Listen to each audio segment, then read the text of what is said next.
Hello, my name is Audrey Rwabuogo and I work at the Thomas Group as a business trainer and strategy support officer. I welcome you all to our podcast. The podcast covers topics such as finance, sales, marketing, communication, and many more. This podcast is supported by the Thomas Foundation, our community giving arm. Enjoy. Hello. So we attract customers by using various methods. This is now the tools, the ways to acquire customers. I would like to share with you a few of the methods. The hotelier Host Schulz, in his book, Excellence Wins. I like this man's shoes because my wife and I once went to a hotel he managed in 2006. The food was extremely expensive, yet it was so little provided on the plate. Given I was used to my African portions, I had to look for a fast food restaurant as soon as we left Schulz's hotel. But what I remember was the quality of service and the attention to detail at this hotel. From the bellman down to the waiter on your table, the service was remarkable. Years later, I had to find his book to see what kind of man he is at customer service. Host Schulz says there are 4 things a customer provider must aim for to attract and keep a customer. The first is keep the customer. The second, get the new customer. The third, encourage the customer to spend as much as possible on your product without undermining point number 1, which is keeping the customer. Number 4, in all the 3 above, keep working more and more towards efficiency with your service. Now, therefore, the first tool in our arsenal is to observe the effect of what I call social proof, or what you could otherwise call the herd mentality. The herd mentality, herd, H-E-R-D. The herd mentality in attracting customers. Human beings have an extremely low ability to observe what influences their behavior. Even when you, the observer standing aside and watching at a distance, tells them that they acted under certain type of stimuli or influence, you might even have staged the very circumstances to achieve this. Human beings will still tell you, they will still consciously deny this influence, for they don't quite connect the dots easily. That's how we are created. It is perhaps how we are built as human beings. We are beings, not doings. And we inherently like to see what others do, and we follow suit. This is partly the reason imbibing a bad behavior seems much easier than taking after a good one. A good behavior trait requires conscious action and discipline to hold on to. And therefore, it's not very easy for many of us. As an example, if you go to a neighborhood where people easily throw rubbish, say on the road next to your house, even when you came to live here with a good habit of taking your trash out and cleaning up the road, you'll begin to feel exhausted and frustrated that your effort is all wasted, given the whole neighborhood litters their roads. Even when you clean the front lawn of your house, it seems to make no sense, given the smells and sounds the whole area holds. They defeat your purpose. This lesson was brought home to me clearly in the period 2015-2016 when I was teaching leaders in various districts and towns in our country on how to build an accountable, inspiring, and lasting political party. I was often met by leaders, old people I used to respect. They would meet me after the sessions and they would say, and I quote, "You, Mr. Rwabuogo, you are wasting your precious time. You are simply idealistic. You are young." Forget that I was 45 at the time when they were telling me all this. You cannot build a modern, responsible, and accountable organization out of the movement, they would tell me. It is far too late to achieve this objective, noble as it is, close quote. I would challenge them to start this very change we were speaking of as leaders and not wait for others. And then I would notice a sense of desperation and an unproportional attention on issues that lacked substance, issues such as money, issues such as position, and an unequal feeling of uneasiness with them when we spoke about the things that they would necessarily have to bear to make the difference I was speaking about. Things such as raising and managing their own budgets. Things such as consistent teaching of their own membership, disregarding the center of the party. This attitude in behavioral psychology is called the magnetic middle. It means that people will be pulled into what is generally acceptable by society, even if it is wrong. Even when they were doing great on their own, they will take what is wrong because it's acceptable. Well, listen to how Robert Cialdini, remember I spoke to you about this gentleman before in one of the podcasts, is a good sales and communications marketing person. Listen to how Robert Cialdini describes this attitude, and I quote, "It means that people who deviate from the average tend to be drawn towards it. They change their actions to be more in line with the norm, regardless of whether they were previously behaving in a socially desirable or undesirable way." Close quote. Listen, I suppose this is one of the reasons why corruption tends to flourish in much of our societies, because to not ask for a bribe, for example, is to go against the grain of what seems socially acceptable. For example, if so-and-so has a big wedding, we want the same for ourselves because we think society will favorably look at us, even if the resources to do this kind of large wedding didn't honestly come by. But in customer acquisition, we could take some of these behavior traits, some of this magnetic middle, some of this herd mentality, some of this social proof. We could take this and take some lessons and use this mentality for better ends.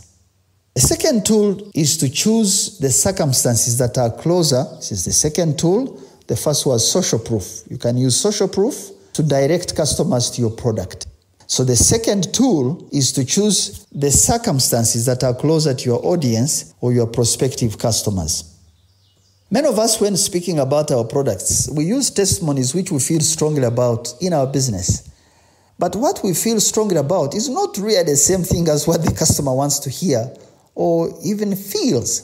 As an example, let me quote, "We found customers in this area using poorly scented soaps that would leave people with a not so good whiff after washing. We instead brought them a much better scent that lasted hours on their bodies," close quote. Now, you know, we don't care so much about the nice scent of a soap. We care so much about its functionality. So if what I said earlier is addressed to customers who normally use soaps such as Dimiriangombe, like the soap I used growing up, or the soap known as Chitori.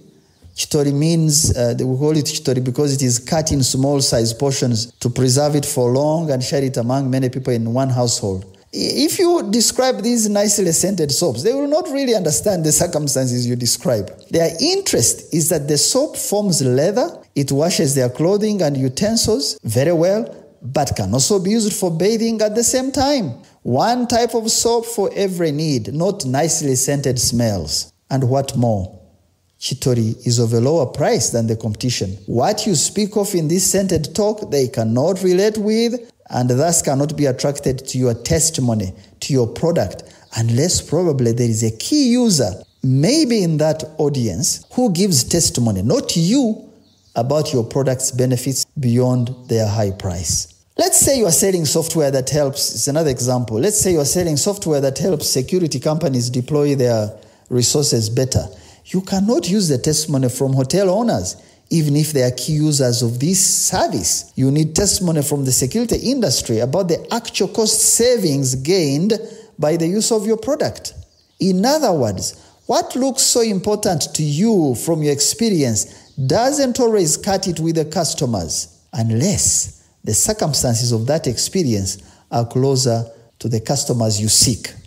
Well, someone might argue that people everywhere are aspirational, and that therefore you should move them from Dimiriangombe type of brands to perhaps Lifebuoy or maybe Samona progressively. By this kind of thinking, I have seen the use of pictures, for example, of white women in labor or pregnant, pictures in places as deep as Ndeje and other parts of Kampala. They paste these pictures on private clinics as a way to attract local people to these clinics with an unsaid underlying message that says people come to us where you see these pictures of Bazungu women because this communicates to you that the doctors we have here are more professional.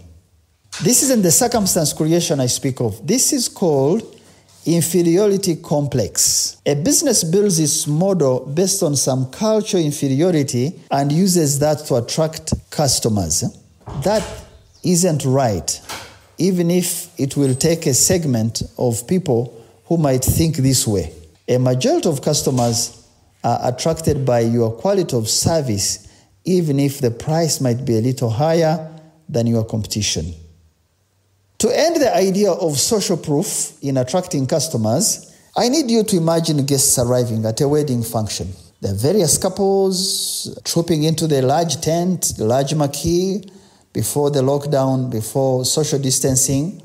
You know, Ugandans have large weddings. Various couples are received at the entrance by very neatly dressed ushers. They are given their seats. In less than 30 minutes, you begin to notice men congregating in small groups on different tables and in locations where you don't see women. The women too separate into own small groups, all chatting and happy. The groups continue to expand and change their seats as more visitors arrive and more food and drink is brought in.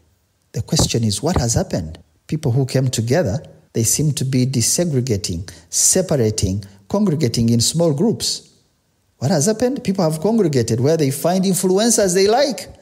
They listen to their friends, they pick the latest news, they are sharing jokes, and in the process, imitations in dress style and fashion, types of drinks, types of food, latest gadgets, all these things are happening. But you don't see them, but they are happening by this congregation. If you understand how to use this to sell a product, you will effectively use the RSVP section of the card to establish who comes, and you create a seating arrangement that provides your prospective customers an opportunity to view your products or services, to test them, to talk about them, and in the process, you attract them. What you have done is convert people of a certain category by using an opportunity to congregate with friends. This is why companies prefer lunches or dinners with prospective or current customers rather than investment in heavy advertising with little return on customer targeting. Luncheons bring people of a certain flock who mix with others who might not know about the service you offer. And out of this, you pick much more information about their behavior, their traits, their tastes and preferences. And if we have a very good follow-through system, we can attract and acquire more customers in this way. We had a recent breakfast event at Thomas Group with one of our clients, and I hope someone is listening in on what we expect them to do to attract more customers beyond this event. Let me go to the third tool. And the third tool, in terms of helping acquire customers, is to regularly thank those who have tried your products rather than have a fixation on those you have not yet attracted. Why? Because satisfied customers create great referrals. And what more? We spend less keeping the customer who is satisfied, spend less amount, spend less effort than we do to acquire new ones. Remember the advice from Host Shoes I mentioned earlier? Keep the customer. Keep the customer. I have noticed recently some religious organizations fighting to attract converts, acting more like businesses. They, however, tend to be inward-looking. They spend more time protecting those who have walked through their doors instead of reaching out to millions out there that are unreached, first by treating well those who regularly make it to their institutions. Let me tell you, keeping is easier than attracting. And therefore, in the upcoming sessions, I want to spend some time on customer retention. The fourth and final tool in this segment is that to attract and convert, we need clarity about what compelling benefits prospective customers are looking for. This means we can be specific with what we are fulfilling among their needs.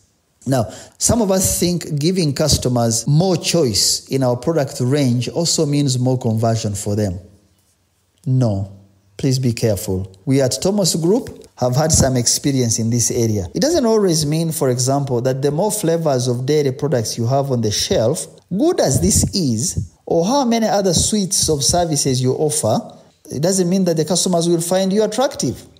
Sometimes more choice can mean less sales and too much clutter, and even sometimes downright overwhelming to a customer.